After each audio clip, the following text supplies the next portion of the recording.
Hi everyone, welcome to my channel C S legal world. आज हम करने जा रहे हैं drafting, pleading and appearances.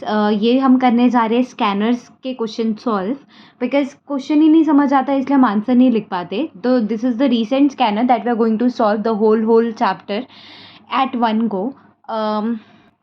So before we start let's understand कि चैप्टर नंबर 1 का इंपॉर्टेंस क्या है। इफ़ यू सी तो इससे इतने इतने मार्क्स के क्वेश्चन आए हैं, 28 मार्क के, 25 मार्क्स के, 21, 42, लास्ट कुछ 4-5 टाइम से इतने ज़्यादा नहीं है, फिर भी 12, 17, 13 लास्ट टाइम तो कुछ कम ही था।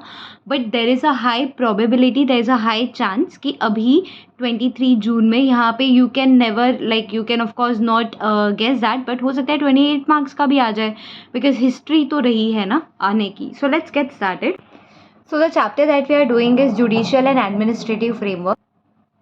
So the first question over here is that limited judicial control over delegated legislation can be exercised by the courts. Discuss and cite leading case laws if any. सबसे पहले तो क्वेश्चन समझने की मतलब करो। वो बोल रहा है कि limited judicial control over the delegated legislation. Delegated legislation क्या होता है कि काम किसी और का था लेगिस्लेचर बनाने का, उसने डेलीगेट कर दिया। तो अब जो डेलीगेटेड लेगिस्लेशन है उस पर क्या कोई जुडिशियल कंट्रोल का लिमिट है? और अगर है, जुडिशियल कंट्रोल का लिमिट मतलब जुडिशियल लिमिट मतलब कोर्ट्स का कोई दबाव है क्या? और अगर है तो हमको केस लॉ बता दो। This is the question. If you see in your module also, I just quickly see here, it is modes of control over delegated legislation, कि आप डेलीगेटेड लेगिस्लेशन को किन मोड से आप कंट्रोल कर सकते हो। तो उसके 3 मोड्स है, प्रोसीजरल, पार्लियामेंट्री एंड जुडिशियल। इन 3 तरीके से आप डेलीगेटेड लेगिस्लेशन को कंट्रोल कर सकते हो। किस चीज़ से? प्रोसीजरल करके, पार्लियामेंट्री करके और जुडिशियल करके। लेकिन क्वेश्चन में तीनों पूछा है क्या? क्वेश्चन में सिर्फ इतना पूछा है कि लिमिट करना है, ठीक है करना है डेलीगेटेड लेगिस्लेशन को, लेकिन मुझे जुडिशियल मोड से लिमिट करना है। सो व्हेन आई से जुडिशियल मोड से, मतलब मॉड्यूल की ये वाली लाइनों की बात हो रही है, विच इज़ दिस वन, कि जुडिशियल मोड से कंट्रोल करना है। क्या मैं कर सकता हूँ क्या? तो if you see, firstly will go by module itself. तो मॉड्यूल में क्या चीज़ें बोल रखी है इस बारे में? It says clearly in the module कि judicial control over delegated legislature can be exercise at the following 2 levels. Delegation can be challenge as unconstitutional, या फिर statutory power has been improperly exercise, कि जो डेलीगेशन है हम उसको ही बोलते भाई ये अनकॉन्स्टिट्यूशनल है। कॉन्स्टिट्यूशन में लिखा ही नहीं है कि आप इस लॉ बनाने के लिए, आप ये वाला पर्टिकुलर लॉ बनाने के लिए आप ये अथॉरिटी डेलीगेट कर सकते हो। कॉन्स्टिट्यूशन ही नहीं है, अनकॉन्स्टिट्यूशनल है। सेकंड, कि आपको डेलीगेटेड लेगिस्लेशन, आपने जो लेगिस्लेशन का काम डेलीगेट किया है तो वो आपको 10% करना था, आपने 50% कर दिया है। मतलब आपने जो पावर है उसका आपने इम्प्रॉपरली एक्सरसाइज नहीं किया है। Are you understanding that fact? तो इफ़ वी गो हेड, तो इसमें क्या लिखा है? आर्टिकल 13(3)(a) के हिसाब से constitution of India lays down that law which includes any ordinances, order by law, rule, regulation, notification etcetera if found in violation of fundamental rights would be void. ये हम सबको पता है, हमने जूरिस्प्रूडेंस में कॉन्स्टिट्यूशन का जब चैप्टर पढ़ा था उसमें क्लियरली मेंशन किया हुआ था कि अगर कोई भी राइट आप ले रहे हो, जो कोई भी काम आप कर रहे हो जो फंडामेंटल राइट्स के ही खिलाफ है, कि फंडामेंटल राइट्स के ही खिलाफ है, तो वो तो वॉइड होना ही है। करेक्ट है। फिर नीचे अगर आप देखोगे हाईलाइट वाला पॉइंट, तो उसमें क्या लिखा है कि अगर एक्ट ही वॉयलेट है, if the act violates any fundamental right, कि एक्ट, अगर कोई भी एक्ट आपने ऐसा बना दिया है जो कि फंडामेंटल राइट्स को वॉइड कर रहा है, रेगुलेशन को, उसके बाईलॉज को, तो वो बेटर हो ही नहीं सकता, बिकॉज कॉन्स्टिट्यूशन अपना सर्वोपरि है। Got it? नीचे क्या लिखा है? Court can acquire into whether delegated legislation. Court का काम कितना है? कोर्ट को सिर्फ और सिर्फ 2 चीज़ देखनी है कि जो आपने काम डेलीगेट किया है लेगिस्लेशन का is with in the limit laid down by the statute, की स्टैट्यूट में जितना लिमिट बोला है कि इतना ही डेलीगेट करना है या ऐसे ही डेलीगेट करके आपने वैसे किया है। इज़ इट दैट कि वो run counter to the provision of the act है? प्रोविजन कुछ और बोल रहा है, आप बना कुछ और रहे हो। Is it running counter to the provision of the act? या फिर have been made in the access of the authority delegated by the legislature, कि बनाने 50% बोला है कोई काम को, या इतना ही बनाना है, आप 100% बना रहे हो। कैसे? क्यों?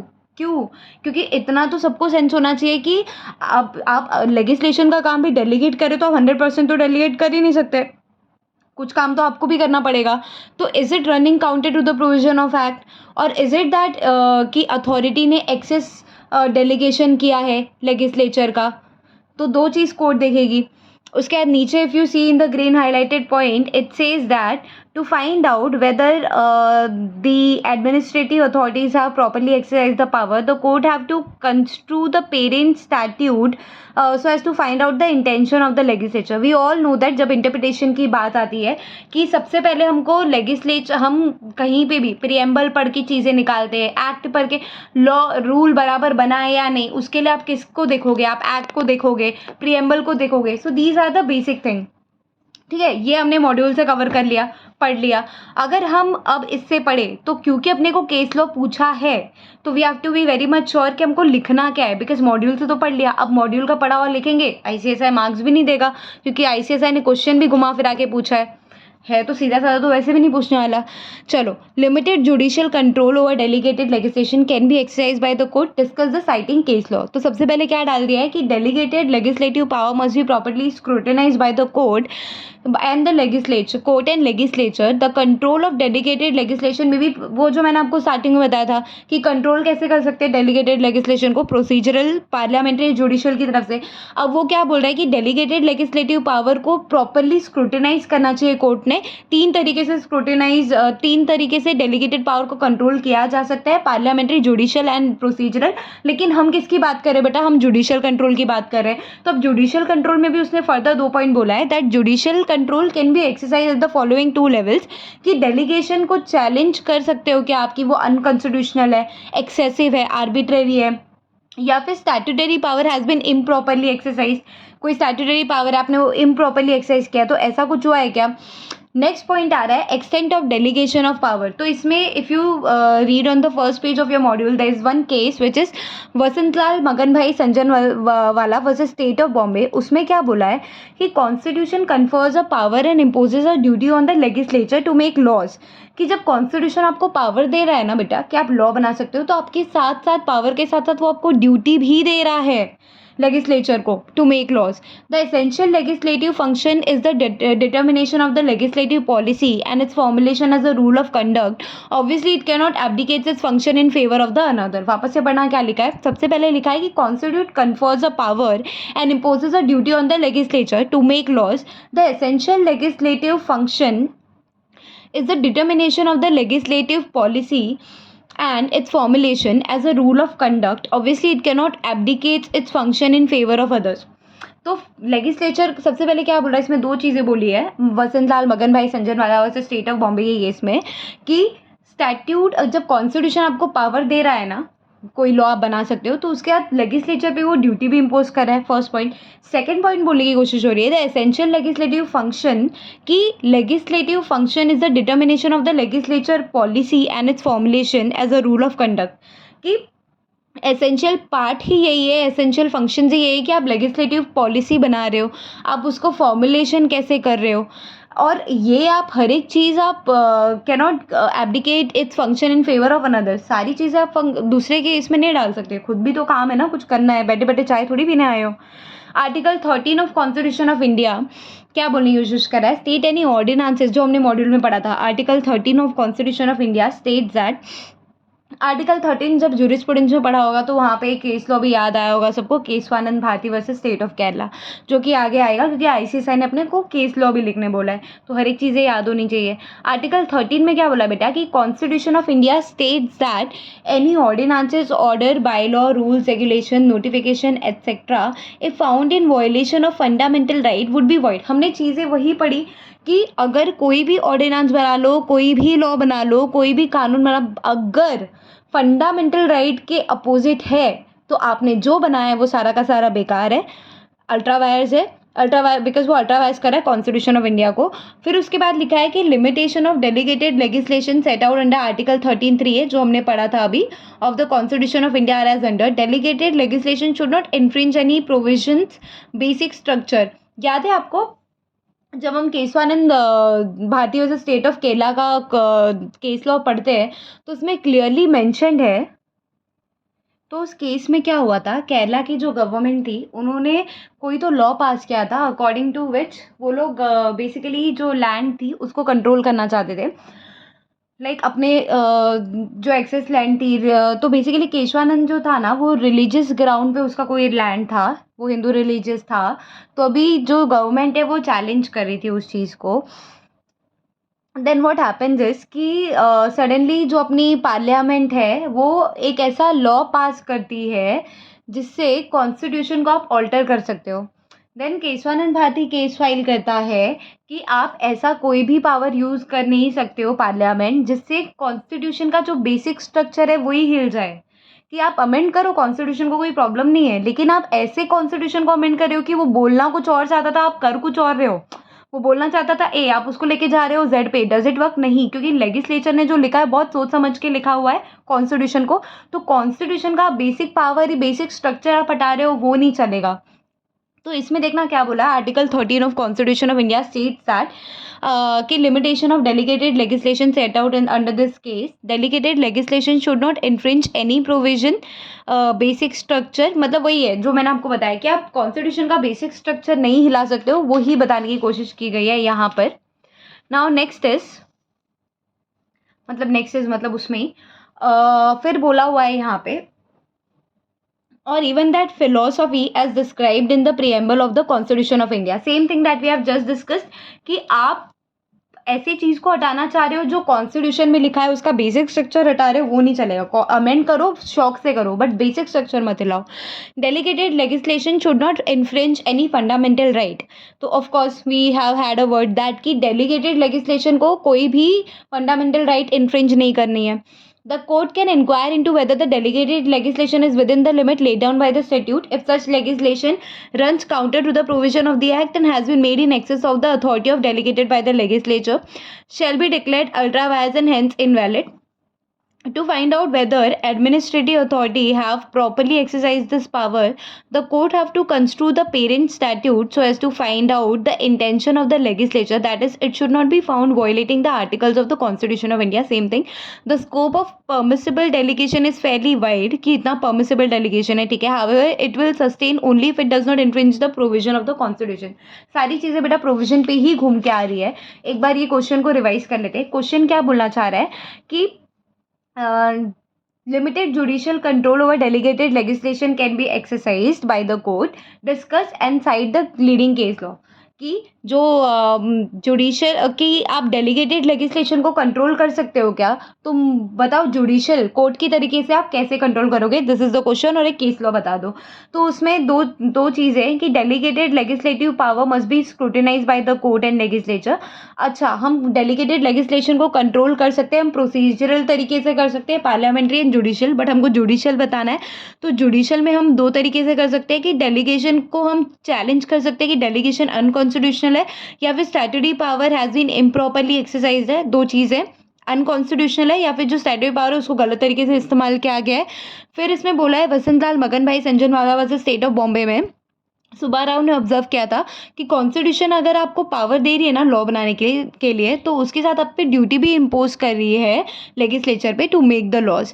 अब एसेंशियल लेजिस्लेटिव फंक्शन देखो, बाकी आप डेलीगेट कर सकते हो, लेकिन essential legislative function is the determination of the legislative policy and its formulation as a rule of conduct. तो obviously that can not be abdicate in favour of another person. जो essential part है वो तो आपको ही करना पड़ेगा।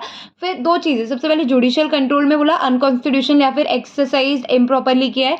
उसके बाद वसंत लाइन मगन वाला स्टेट ऑफ बॉम्बे में बोला कि भाई पावर दे रहे ड्यूटी भी दे रहे साथ में, एसेंशियल लेजिस्लेटिव फंक्शन है तेरे को ही करना पड़ेगा, उसको डाइवर्ट मत करना।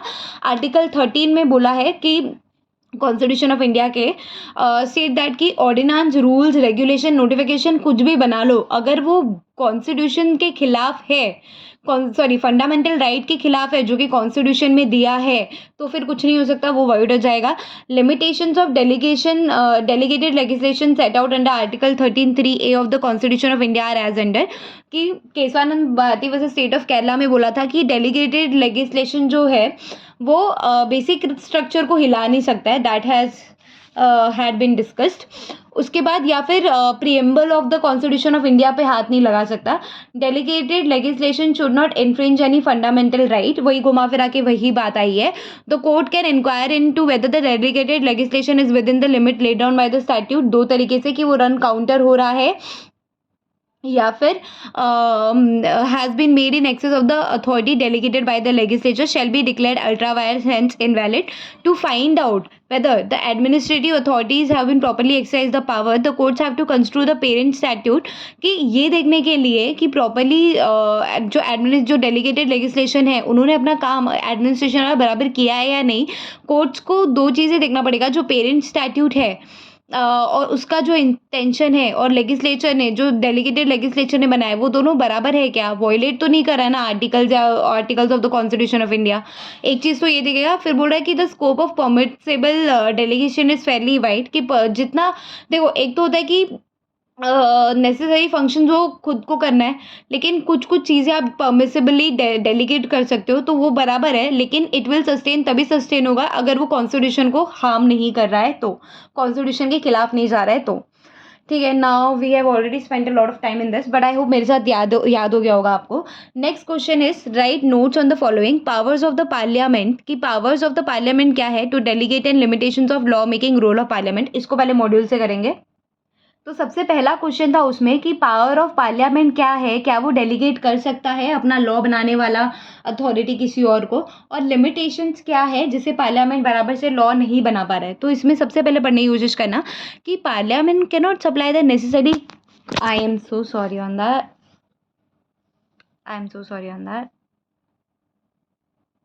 तो सबसे पहले देखना यहाँ पे क्या लिखा है नेसेसिटी एंड कॉन्स्टिट्यूशनैलिटी में, कि parliament can not supply the quantity and quality legislation for effectively running the country.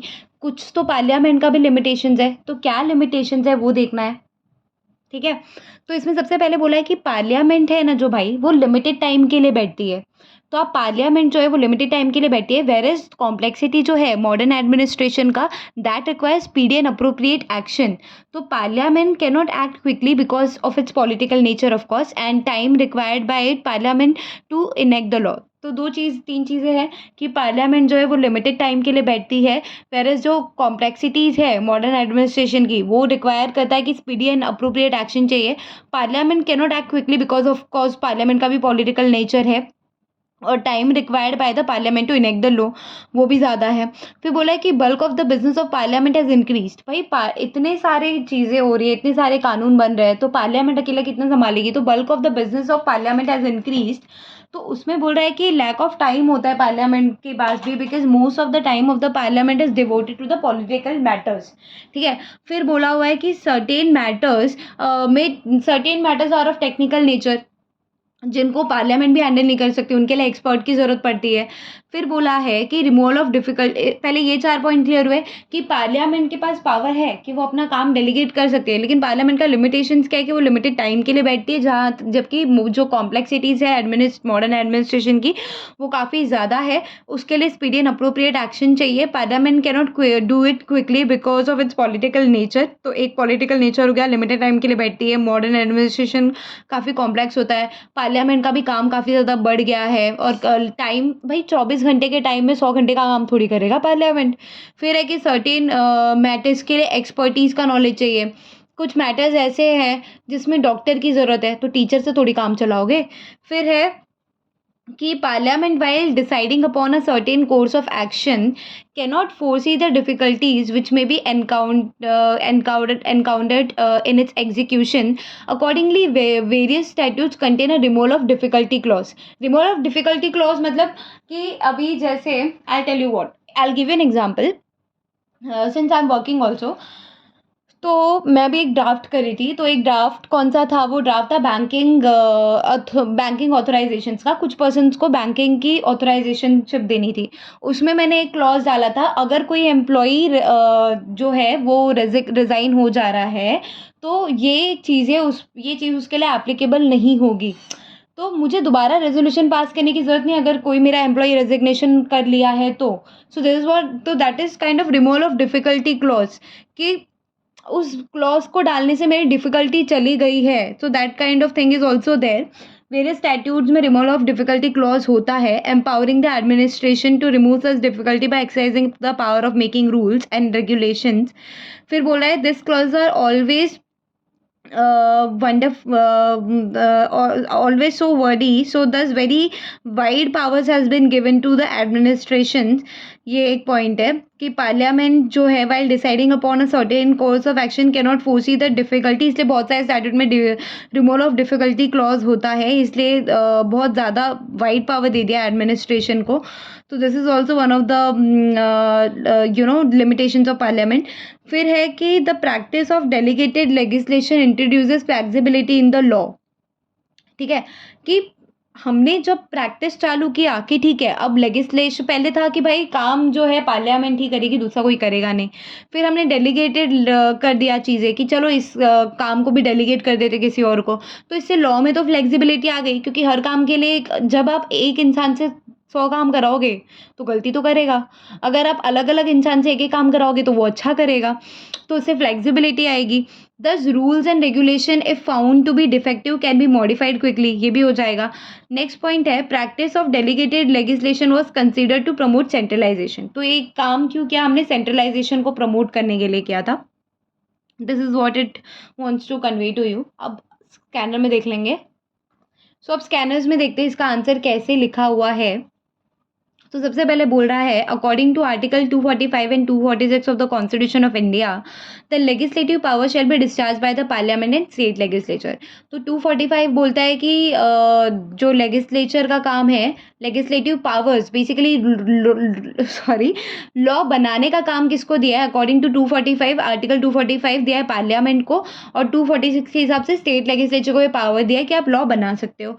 लेकिन पार्लियामेंट कैन नॉट, जो सेम हमने मॉड्यूल में जो लाइन पढ़ी थी कि Parliament cannot supply the necessary quantity and quality legislation for effectively running the country. So the limitations of the law making role of Parliament are as follow.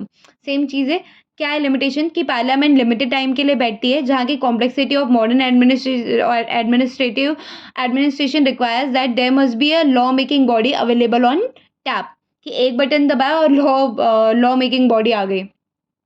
The bulk of business of the parliament has increased and it has no time for the consideration of complicated and technical matters. ठीक है, certain matters covered by delegated legislation are of technical nature which requires handling by expert. In such cases, it is inevitable that powers to deal with such matters is given to appropriate administrative agencies only. Parliament, while deciding upon a certain course of action, cannot foresee the difficulties so which may be encountered in its execution. Accordingly, various statute contains a removal of difficulty clause, empowering the administration to remove the such difficulty by exercising the power of making rules and regulation. फिर है delegation of power. So to combat these limitations, the legislature may delegate its power. Delegation is considered to be sound basis for the administrative efficiency, and it does not by itself amount to abdication of power if resorted to within proper limits. So the delegation should not in any case be unguided and uncontrolled. कि आप delegation भी कर रहे हो तो वो unguided या uncontrol नहीं होना चाहिए। मैं एक सिंपल सा एग्जांपल देती हूँ। मैं ना अपना प्रोजेक्ट बनाने का काम अपने भाई को डेलीगेट कर रही हूँ, ठीक है, मैं उसको बताऊँ ही नहीं कैसे करना है, मैं उसको मैं गाइड ही नहीं करूँ, मैं उस पर कोई कंट्रोल ही नहीं रखूँ, मतलब कि मैंने उसको प्रोजेक्ट बनाने दे दिया, अब मैंने उसको कुछ गाइड नहीं किया, उसने अपनी मर्जी से चीज़ें कर दी, मेरा कोई कंट्रोल नहीं, मैं बीच बीच में देख नहीं रही हूँ कि क्या बराबर बनाया है या नहीं बनाया, एकदम एंड में देख रही हूँ, क्या मिलेगा, कचरा मिलेगा मुझे। समझ रहे हो? So the same thing is your कि डेलीगेटेड करो बट वो अनगाइडेड एंड अनकंट्रोल नहीं होना चाहिए। फिर वही वसंत लाल मगन भाई Sanjanwala versus state of Bombay में बोला है कि legislature cannot delegate essential legislative policy and principle and must afford guidance for carrying out the set policy before it delegates its subsidiary power in that behalf.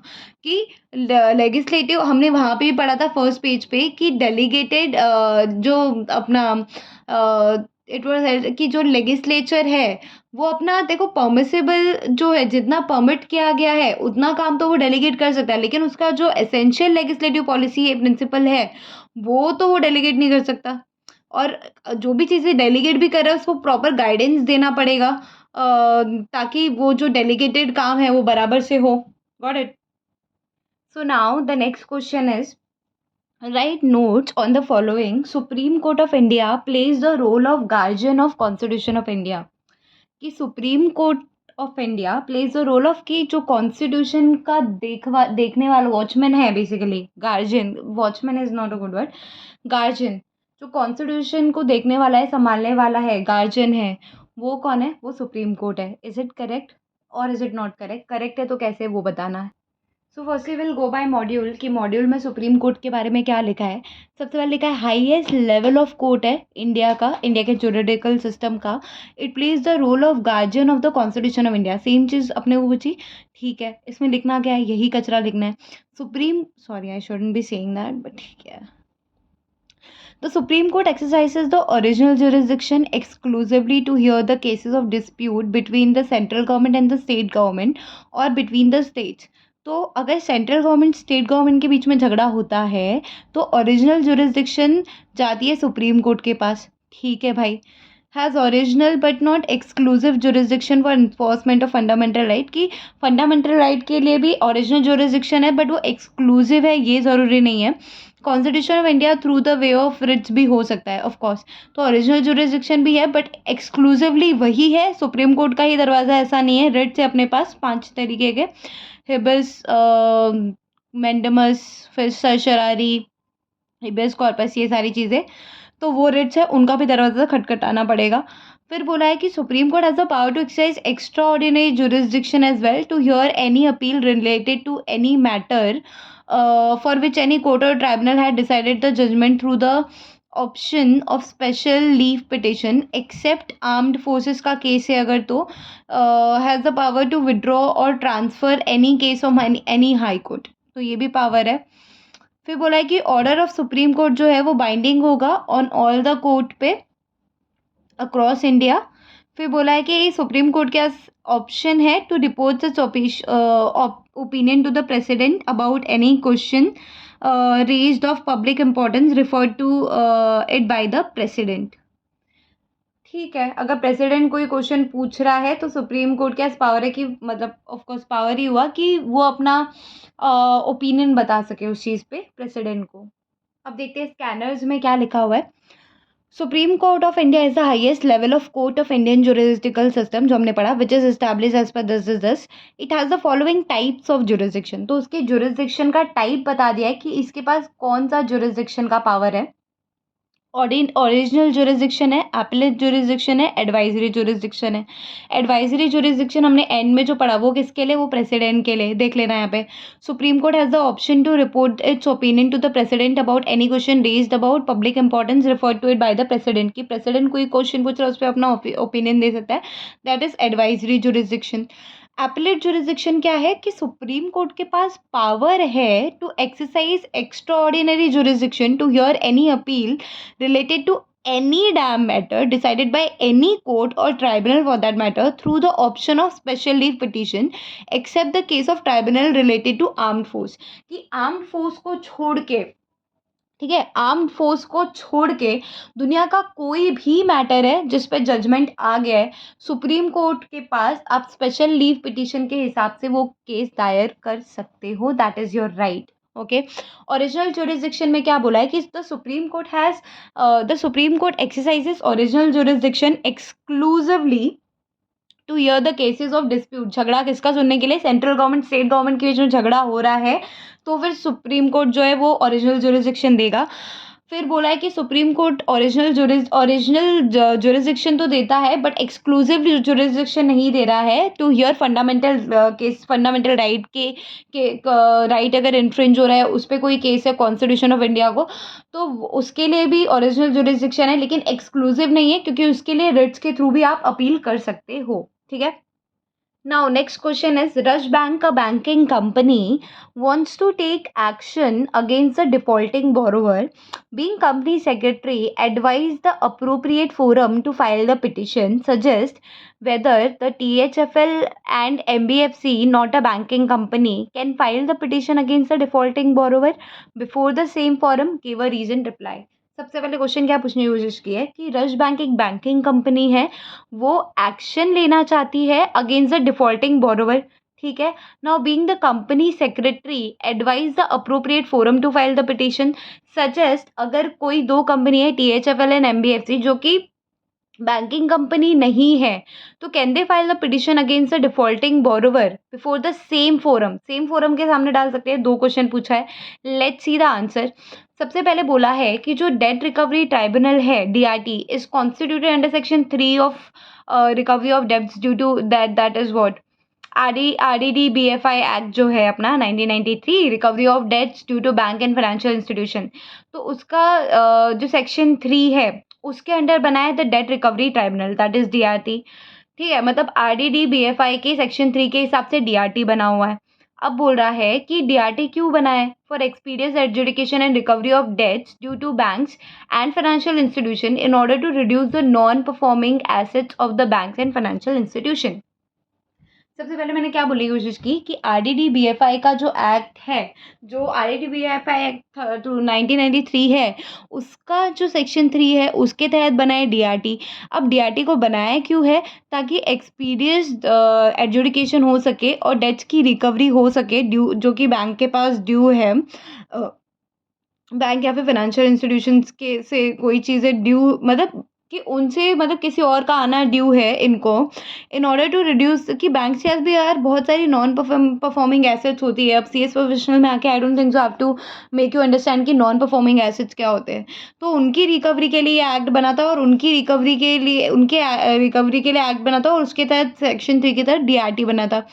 अब DRT का M क्या है, तो DRT enforces provisions of recovery of debts due to banks and financial institution Act 1993, and also scrutinization and reconstruction of financial assets। मतलब क्या बोलने की कोशिश कर रहा है, एम ऑफ DRT क्या है।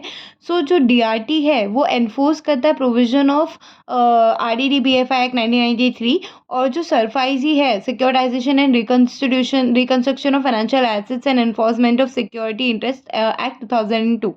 तो इन दोनों की आरडीडीबीएफआई एंड सरफाइजी एक्ट की बात कर रहा है, क्योंकि उन दोनों को रिप्रेजेंट करता है डीआरटी।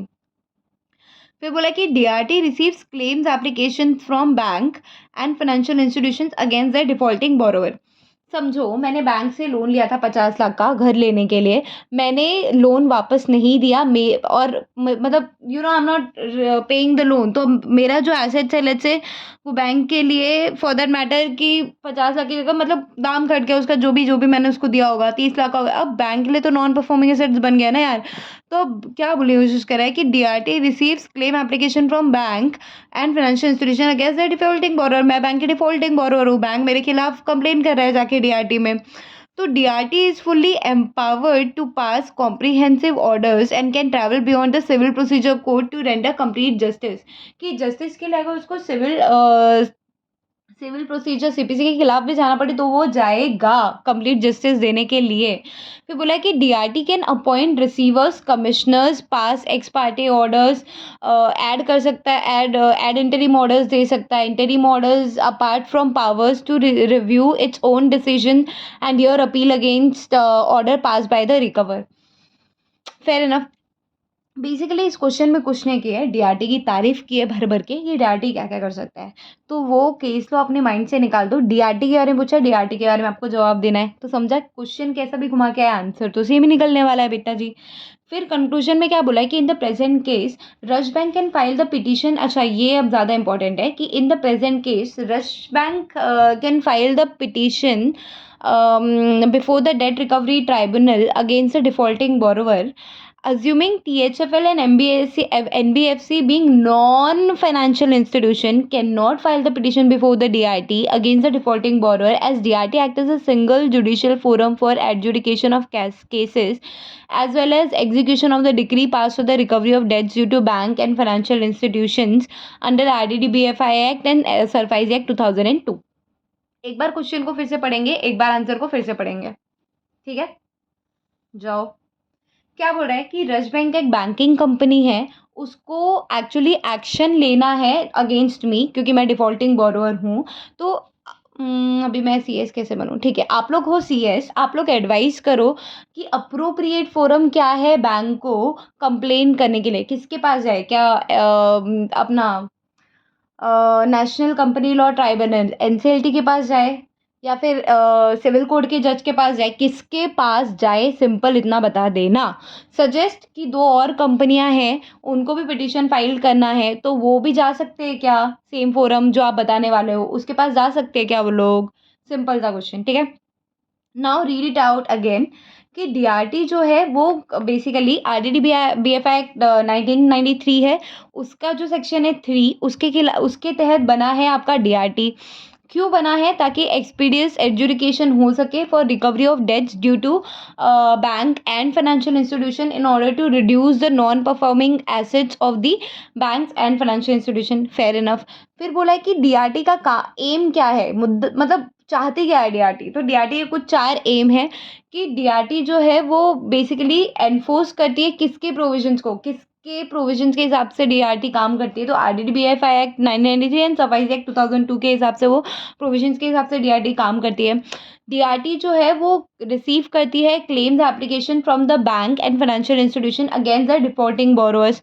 दो चीज़ हो गए ना। अगर डीआरटी को लगता है कंप्लीट जस्टिस देने के लिए मुझे सिविल प्रोसीजर कोड के खिलाफ जाना पड़ेगा, travel beyond the civil procedure code, कि उसके आगे जाके मेरे को कोई काम करना है, मैं कर सकता हूँ। मैं कौन हूँ बेटा? डीआरटी हूँ मैं। डीआरटी कैन अपॉइंट रिसीवर्स, अगर डीआरटी को जरूरत पड़ी तो वो रिसीवर्स को अपॉइंट कर सकता है, कमिश्नर को रिसीव ऑर्डर कर अपॉइंट कर सकता है, एक्स पार्टे ऑर्डर्स दे सकता है, वो इंटरिम ऑर्डर्स दे सकता है। Interim order apart from powers to review its own decision and hear appeal against order pass by the recover. तो ये उसका है। फिर कंक्लूजन में दो ही चीज़ आपके पास आई। इन द प्रेजेंट केस रज bank can file the petition before the DRT, however assuming that कि टीएचएफएल और एनबीएफसी जो है वो नॉन फाइनेंशियल कंपनी है। अगर वो फाइनेंशियल कंपनी होती तो वो भी डीआरटी के पास चली जाती, but since it's a non financial institution तो वो लोग डीआरटी के पास नहीं जा सकते, केस नहीं फाइल कर सकते। That's it.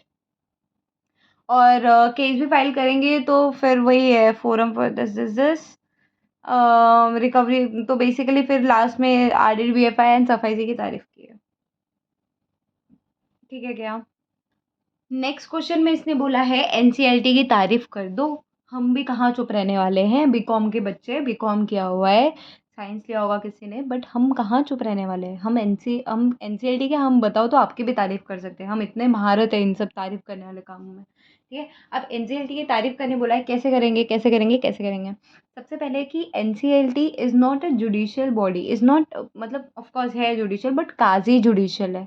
It's not like a it's like a code but it is not a code. I hope you get the difference. It is like a code but it is not a code. ठीक है। तो NCLT जो है वो काजी judicial body है। वो अपना exercise करती है equitable jurisdiction which was earlier being exercise, मतलब याद रखना मेरी बात, हाई कोर्ट के पास जो जुरिस्डिक्शन थी पहले, सेम जुरिस्डिक्शन उठा के दे दी है एनसीएलटी को, बट कोर्ट नहीं बनाया, काजी जुडिशियल बॉडी बना दिया है। फिर बोल रहा है तो सेंट्रल गवर्नमेंट हाईकोर्ट के पास जो पावर है वो पावर हमने एनसीएलटी को दे दिया है। ठीक है। It has been established by the central government. तो कंपनीज एक्ट 2013 का सेक्शन 408 है, उसमें बनाया था सेंट्रल गवर्नमेंट ने, उसमें लिखा था एनसीएलटी के बारे में पहली बार। ठीक है। फिर बोल रहा है कि the tribunal has power to regulate its own procedure. ठीक है भाई। The establishment of NCLT consolidates the corporate jurisdiction of the following resolution. सबसे पहले तो देखो 4-5 चीज़ें बता दी है एक पैराग्राफ के अंदर कि एनसीएलटी जो है भाई वो काजी जुडिशियल बॉडी है, वो इक्विटेबल जुरिस्डिक्शन रखती है, जो कि पहले high court and central government के पास दिया था। ठीक है। फिर बोल रहा है कि कंपनीज एक्ट 2013 के सेक्शन 408 में एनसीएलटी को बनाया था with effect from 1 June 2016। The tribunal has power to regulate its own procedure. खुद का प्रोसीजर कैसे बनाना है, कैसे रेगुलेट करना है, एनसीएलटी के हाथ में है, which is of course good. The establishment of NCLT consolidates the corporate jurisdiction of the following authorities. तो पहले ये सारी अथॉरिटीज़ थी, उनको कंसोलिडेट करके एनसीएलटी को बना दिया है। तो कौन सी थी? कंपनी लॉ बोर्ड हुआ करता था हमारे ये पढ़ने से, मतलब हमारे कंपनी लॉ बोर्ड कब तक आ रहा था? 2016 के पहले कंपनी लॉ बोर्ड था, 2016 में आ गया एनसीएलटी। तो कंपनी लॉ बोर्ड का सिस्टम बोल वाला खत्म क्या? फिर बोला है board for industrial and financial reconstruction, the appellate authority for industrial and financial reconstruction. ये दिसंबर 2022 के अटेम्प्ट में आया हुआ है, मैंने ये लिखा हुआ है, बट फिर भी मैं फर्स्ट मतलब I have cleared my 2 modules. First module मेरा 5 नंबर्स 4 नंबर्स की वजह से रह जा रहा है, तो this time I am trying my best कि कैसे भी करके इसको ख़त्म करना है। This why I have taken scanners, I am giving test, and I suggest you all also to give test as much as possible, because this is how you can get those 5-10 marks extra जिसकी वजह से आप fail हो रहे हो। So never mind, सब लिख के भी अगर मार्क्स नहीं मिल रहे तो फिर क्या ही बोलना। ठीक है, but we are not that smart, वरना 5 नंबर से फेल भी नहीं होते। दोनों तरफ की चीज़ है। Never mind. एनसीएलटी काजी जुडिशियल बॉडी है, 2016 में आया था, सेक्शन 408 में आया था कंपनीज एक्ट 13 के। उसको हाई कोर्ट सेंट्रल गवर्नमेंट के पास पहले जो पावर दी वही पावर दे दिया है। वो अपने मन से लॉ बना, अपने मन से अपने प्रोसीजर्स को रेगुलेट कर सकता है। कंपनी, अच्छा अब ये जो एनसीएलटी आया था तो इससे कंसोलिडेट क्या था कुछ जुरिस्डिक्शन को, तो उसमें से था, उनमें 4 जुरिस्डिक्शन आते हैं: company law board, board of industrial and financial reconstruction, the appellate authority for industrial and financial reconstruction, and jurisdictions and power relating to winding up and restructuring and other such provision vested in the high court। 4 चीज़ें बोली है कि company law board को उसने consolidate कर लिया। फिर 2 चीज़ें, एक तो यही ले लो इंडस्ट्रियल एंड फाइनेंशियल रिकंस्ट्रक्शन का बोर्ड और उसका एपेलेट बोर्ड। तो board for industrial and financial reconstruction and the appellate authority for industrial and financial reconstruction. फिर जो कॉर्पोरेट रिस्ट्रक्चरिंग, वाइंडिंग अप, तो ये सब पहले पावर था हाई कोर्ट को, बट एनसीएलटी आ गया तो उसके पास आ गया। तो इसमें बेटा बोला क्या गया है एनसीएलटी के बारे में कि एनसीएलटी बहुत अच्छा है, वो एक काजी जुडिशियल बॉडी है, वो एक्सरसाइज करता है इक्विटेबल जुरिस्डिक्शन, जो कि पहले high court and central government के पास दिया था। वो इस्टेब्लिश हुआ है 1 जून 2016 को, और कंपनी जाके 408 वाले सेक्शन में आता है। और ये जो है अपने प्रोसीजर को रेगुलेट कर सकता है। ठीक है। फिर बोला है कि इन सारे लोगों को खा के बना है NCLT, that is company law board, board for industrial and financial reconstruction, the appellate authority for industrial and financial reconstruction and jurisdiction and powers relating to winding up, corporate restructuring and other such provision vested in the high court. Vested in the high court जो पहले हुआ करता था, अब तो NCLT ने सबको ही खा लिया है। 4 चीज़ों को खा के बना है NCLT. My bad. Now next is explain the following statement in case of appellate tribunal to the Supreme Court of India under the Income Tax Act 1961। Question को फिर से पढ़ना, आईसीएसआई बहुत स्मार्ट है, बहुत घुमा फिरा के क्वेश्चन देता है, फिर से पढ़ लो। Explain the following statement of a case by appellate tribunal। appellate tribunal, tribunal किसको बोलते हैं? एनसीएलटी को। तो एनसीएलटी की बात कर रहे हैं क्या ये? appellate tribunal to the Supreme Court of India under the Income Tax Act 1961। Okay. Okay. So, Income Tax Act 1961 comprises the following provisions for referring cases by appellate tribunal to the Supreme Court of India. Section 257 of the Income Tax Act 1961 makes provision for reference of a case by appellate tribunal to the Supreme Court. It lays down if on an application made under Section 256 of the Income Tax Act 1961, the appellate tribunal is of opinion that on account of a conflict in decisions of High Court in respect of any particular question of law, it is expedient that a reference should be made directly to the Supreme Court. The appellate tribunal may draw up a statement of the case and refer it through the precedent direct to the Supreme Court। Basically ये अपने module में मुझे दिखा नहीं, ना ही मुझे लगता है ये है कि आईसीएसआई ने दे दिया था बाउंसर क्वेश्चन, लेकिन अगर क्वेश्चन की तह तक जाओ तो ये बहुत ईजी है, क्योंकि 1961 जो अपना इनकम टैक्स है उसके बारे में बात कर रहा है कि मुझे फॉलोइंग स्टेटमेंट को एक्सप्लेन करो कि एपेलेट ट्राइब्यूनल क्या सुप्रीम कोर्ट के पास जा सकता है under the income tax act 1961। तो सिंपल सा है, अगर नहीं आता है तो हाँ या ना में लिख के आ सकते हो, बट हाँ लिखोगे तो ज़्यादा बेटर है क्योंकि मार्क्स उससे मिलने वाले हैं। So income tax act 1961 comprise, अगर नहीं आता है तो बोला था मैंने, अदरवाइज हाँ ही है इसका answer. Income tax act 1961 comprises the following provisions for referring cases of appellate tribunal to the Supreme Court of India। तो इनकम टैक्स एक्ट के सेक्शन 257 के हिसाब से आप जो एपेलेट ट्राइब्यूनल है वो जा सकता है सुप्रीम कोर्ट के पास। सो if on an application made under Section 256 of the Income Tax Act 1961, the appellate tribunal is of the कि बेसिकली एप्लीकेशन डाला था 256 में, 257 के हिसाब से जा सकता है, 256 के हिसाब से अगर एप्लीकेशन डाला था और एप्लेट ट्राइब्यूनल का ओपिनियन है on account of a conflict in decisions of high court, कि जो हाई कोर्ट बोल रहा है मेरे को उसका डिसीजन कॉन्फ्लिक्टिंग लग रहा है, appellate tribunal they on account of a conflict in decision of high court in respect of particular question of law, it is expedient that a reference should be made directly to the supreme court of law. So the appellate tribunal may draw up a statement of the case and refer it through the precedent direct to the supreme court. तो basically yes, appellate tribunal को अगर लगता है कि high court ने जो decision दिया है वो बहुत ही ज़्यादा कॉन्फ्लिक्टिंग है, तो appellate tribunal जा सकता है through its president direct to the supreme court के पास जा सकता है, कोई मनाही नहीं है। तो ये थोड़ा ट्रिकी था बट ठीक है। Next question is tribunals are a part of the executive branch of the government which are assigned with the powers and duties to act in judicial capacity for settlement of disputes. Comments and name any four of such tribunals along with the aim of formation. If I'm not wrong, I'll just see what are those. Oh my God! This is the same I was thinking. तो पहले इसको हम module से करेंगे। देखो बेटा question ना ये लोग घुमा-फिरा के ही देंगे। इफ यू थिंक कि मॉड्यूल में ऐसा लिखा है सिंपल क्वेश्चन आ जाए कि ट्राइब्यूनल्स बताओ कौन-कौन होते, तो वैसा तो आपको मिलने वाला है नहीं। ठीक है? So you have to be very smart in understanding the question. Thank God I have understood and now I'll make you understood.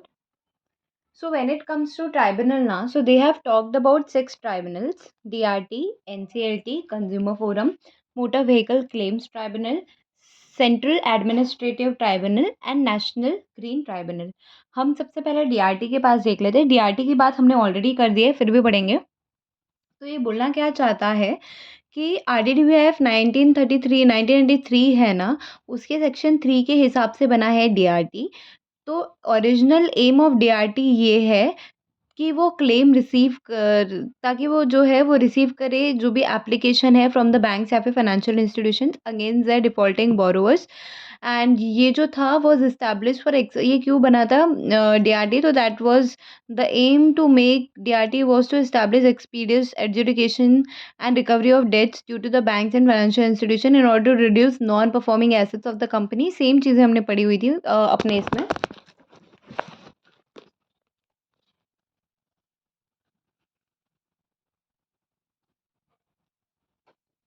Ignore the nuisance. Prior to the introduction of Debt Recovery Tribunal, petition had to filed separately for adjudication of cases and execution proceedings in different courts depending upon their jurisdiction. So DRT acts as a single jurisdiction forum for adjudication of cases as well as execution of the decrees passed for recovery of debt due to banks and financial institutions under RDD-BFI Act and SARFAESI act 2002। तो दोनों के हिसाब से काम करता है, हमने पहले ही देख लिया तो अगेन देखने की ज़रूरत नहीं है। एनसीएलटी के बारे में भी हमने अभी जस्ट पढ़ाई की है। व्हाट इज़ दैट कि एनसीएलटी जो है वो एक काजी जुडिशियल बॉडी है, वो एक्सरसाइज करती है equitable jurisdiction which was earlier being exercised by the High Court or the central government. It has been established by the central government under section 408 और कब बना था? 1 जून 2016 में बना था ये। फिर उसके बाद वही बातें की गई है दैट ये एनसीएलटी जो है इनको खा के बनाए कंपनी लॉ बोर्ड को, board for industrial and financial reconstruction and then appellate authority for industrial and financial reconstruction and then ये जो जुरिस्डिक्शन था कॉर्पोरेट रिस्ट्रक्चरिंग का, वाइंडिंग अप का, तो ये पहले हाई कोर्ट्स में होता था, तो अब ये जो है ये एनसीएलटी के पास चला गया है। फिर है कंज्यूमर फोरम। तो कंज्यूमर फोरम में ना बेटा 2 फोरम होते हैं, डिस्ट्रिक्ट फोरम एंड 3 फोरम होते हैं, sorry, district forum, state commission, national commission. तो जो डिस्ट्रिक्ट फोरम है, देखो सिंपल सी बात बताती हूँ, कंज्यूमर फोरम की बात हो रही है, एक डिस्ट्रिक्ट लेवल पे होती है, एक स्टेट लेवल पे होती है, एक नेशनल लेवल पे होती है। डिस्ट्रिक्ट लेवल पे होती है उसको बोलते हैं डिस्ट्रिक्ट फोरम, स्टेट लेवल पे जो होती है उसको बोलते हैं स्टेट कमीशन, नेशनल लेवल पे जो होती है उसको बोलते हैं नेशनल कमीशन। अब इसमें वैल्यू डिफाइन कर दिया गया है कि अगर 1 करोड़ का मैटर है, कि डिस्प्यूट जो है 1 करोड़ के ऊपर है, तो चले जाओ डिस्ट्रिक्ट फोरम के पास। अगर डिस्प्यूट जो है 10 करोड़ तक के मैटर पे है, तो स्टेट कमीशन के पास चले जाओ। 10 करोड़ से भी बड़ा कोई मैटर है, तब आना नेशनल कमीशन के पास। तो that is your consumer forum all about. ठीक है। Services rendered free of charge, तो उस पे बेसिकली उसका बोलने का क्या मतलब है कि ऐसी सर्विस जो हमने फ्री ऑफ कॉस्ट दी है, फ्री में कोई सर्विस दी है, या फिर कॉन्ट्रैक्ट ऑफ कोई पर्सनल सर्विस है, तो आप कंज्यूमर फोरम में नहीं जा सकते हो। ओके। ओका। इसका एग्जांपल दूं क्या आपको मैं? I give you a good example here. मैंने ना अपने बालों में ब्राज़िल कोकाओ कराया था from a very good good good what we can say salon. The thing is that कि उनका दे हैड प्रॉमिस्ड मी कि ब्राज़िल कोकाओ जो है वो अप्रॉक्सिमेटली 7 7 मंथ से 1 ईयर ऐसे जाएगा। 6 to 7 months, so they definitely guaranteed that to me. Fair enough. Now, after having that Brazil cacao for giving, like, by I had paid rupees 5,500 for that. After having it was working good good good, 1 हफ्ते तक बहुत सही था, बहुत सही था। I had my first hair wash, then I felt कि ठीक है अभी भी। सेकंड हेयर वॉश ठीक है। थर्ड वॉश में ब्राज़िल कोकाओ का असर ख़त्म होने लगा। In third wash I realise कि जो फर्स्ट मतलब जैसे स्मूथनिंग होती है, वैसे तो ये बिल्कुल भी नहीं लग रहा। And they had promised that कि ठीक है ये एज़ इट इज़ रहेगा 6-7 मंथ तक, बट वो नहीं रहा। Then I told that man, like the owner of that salon, I would not like to name it of course, कि भाई मैं तेरे खिलाफ कंज्यूमर कोर्ट में जाऊँगी। ठीक है? फिर मैंने कंज्यूमर कोर्ट का लॉ पढ़ा। जब लॉ पढ़ा तो आई रियलाइज़ दैट कि services render free of cost, मेरा फ्री ऑफ कॉस्ट तो था नहीं, मैंने ₹5,500 दिए थे। फॉरगेट 5,500, मैंने अपनी मम्मी का हेयर कलर कराया था which was very good because it वो चला काफ़ी 1 डेढ़ साल तक चला था। I had paid 2000 for it, so it had worked very nicely, global hair colour, but मेरा तो ठीक है नहीं चला।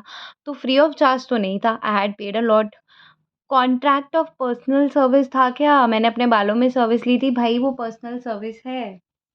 कॉन्ट्रैक्ट ऑफ पर्सनल सर्विस अगर है तो आप कंज्यूमर फोरम में नहीं जा सकते हो। You got my point now? तो कंज्यूमर फोरम में हमने यही पढ़ा कि 3 टाइप के फोरम्स होते हैं। एक डिस्ट्रिक्ट लेवल पे डिस्ट्रिक्ट फोरम होता है, स्टेट और नेशनल लेवल पे स्टेट कमीशन, नेशनल कमीशन होता है। 1 करोड़ तक का मैटर है तो डिस्ट्रिक्ट चले जाओ, 10 करोड़ तक का है तो स्टेट के पास चले जाओ, 10 करोड़ का के ऊपर है तो नेशनल कमीशन के पास चले जाओ। लेकिन कोई सर्विस आपको फ्री में दी गई है या फिर कॉन्ट्रैक्ट ऑफ पर्सनल सर्विस है, उसके खिलाफ आप सोच रहे हो मैं कंज्यूमर कोर्ट जाऊँगा, जैसे मेरे साथ धोखाधड़ी हो गया था, नहीं जा सकते हो। पर्सनल सर्विस के लिए आप नहीं ही जा सकते हो। Now next is motor accident claim tribunal. तो मोटर एक्सीडेंट जो होते हैं उसके लिए भी क्लेम करने के लिए एक ट्राइब्यूनल बना है जिसको हम प्यार से मैक्ट बोलते हैं। तो मैक्ट जो है ना, वो डील करता है with matters related to compensation of motor accident, कि मोटर एक्सीडेंट के केस में कॉम्पनसेशन देने का काम कौन करता है? मैक्ट करता है, विक्टिम्स को या फिर उसके लीगल हायर्स को। So victims of motor accident or legal heirs of motor accident victims or a representing advocate can file a claims relating to loss of life या फिर property and injury cases resulting from motor accident. So motor accident claims tribunal are presided over by judicial officers from the state,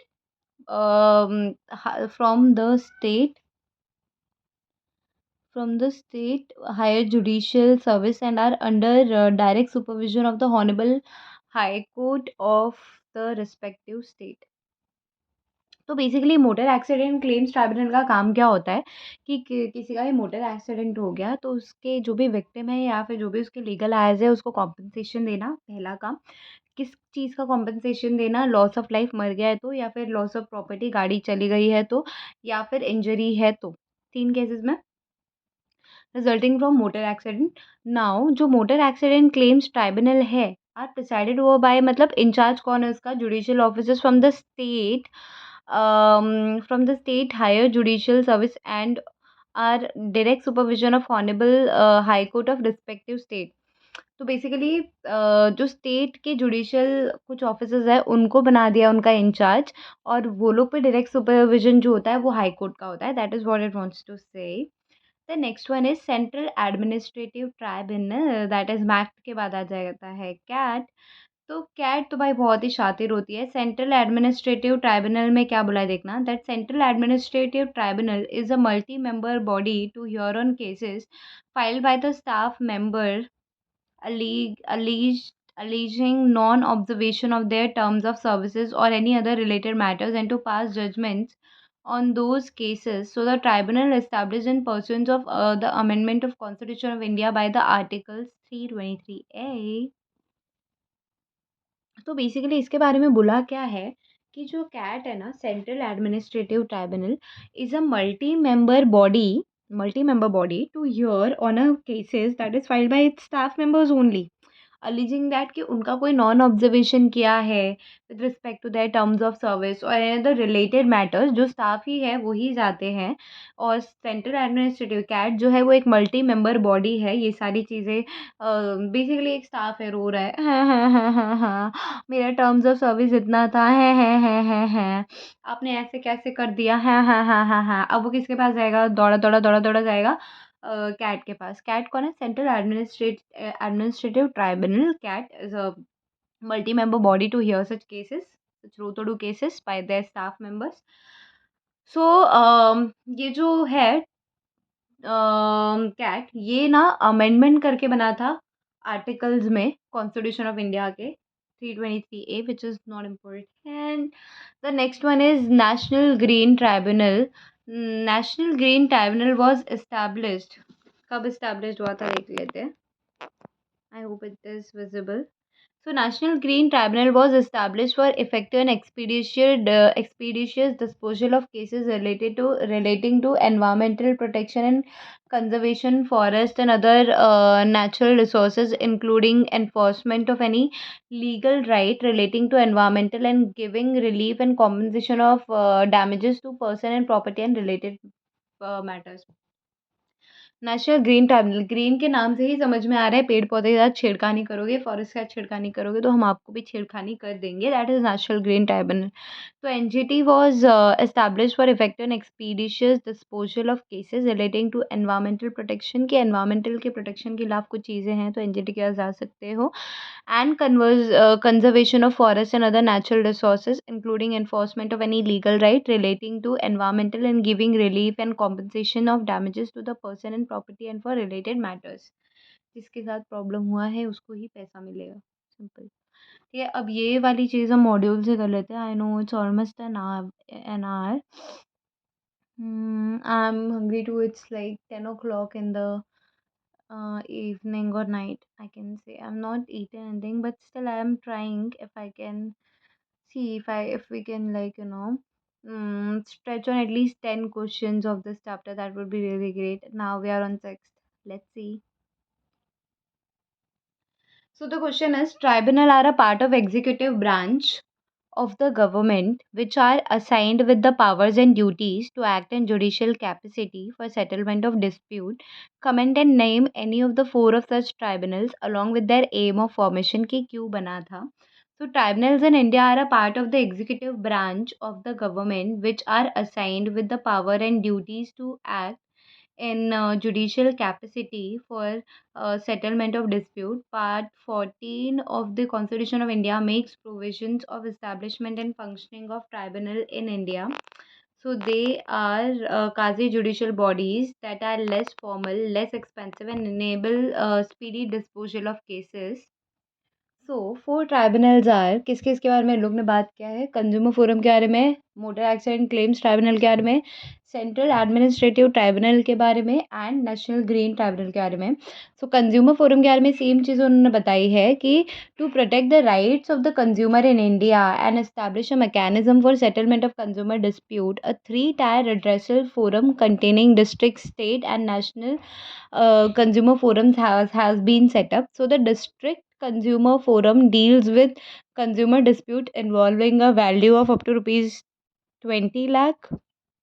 State commission has jurisdiction in in consumer dispute having a value of rupees 1 crore, and the National Commission deals in consumer dispute above rupees 1 crore in respect of defects of goods and or deficiency in service. ये कब हुआ भाई? Module में तो 10-10 करोड़ लिख के रखा हुआ है। अब ये गलत है या मॉड्यूल, इसका पता लगाने के लिए दूसरा वीडियो नेक्स्ट वीडियो में देखना पड़ेगा, क्योंकि अभी I am also hungry, so I will go eat something. So what I will do is I will check कि इसका कौन सा सही है, मॉड्यूल वाला ये वाला।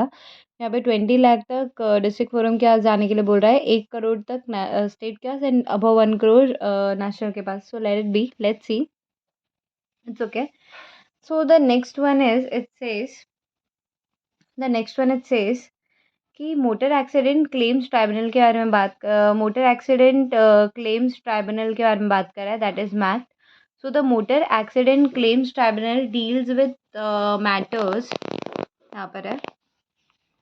सो the motor accident claim tribunal, ये तो हमने बात की थी ना कि एक्सीडेंट हो जाते तो कॉम्पनसेशन देने का काम करता है विक्टिम्स को या फिर उसके फैमिलीज़ को। किस चीज़ पे, लॉस ऑफ प्रॉपर्टी पे या फिर लॉस ऑफ लाइफ पे या फिर इंजरी रिलेटेड कुछ केसेस हैं तो।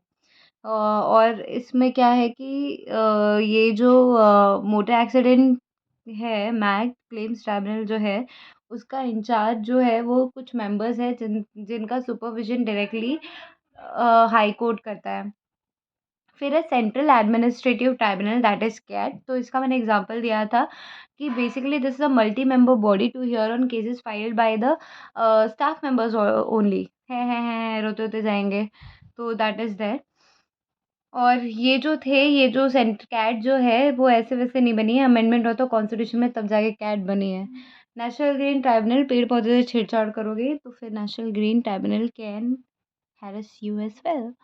So these are all 6 topics that we have had a discussion on today with respect to our scanner. So basically इस chapter में 27 questions है। So what I'll be doing next is कि 6 questions अपने already हो गए हैं basically, तो next 2 part में इसका वीडियो आएगा considering 10 questions।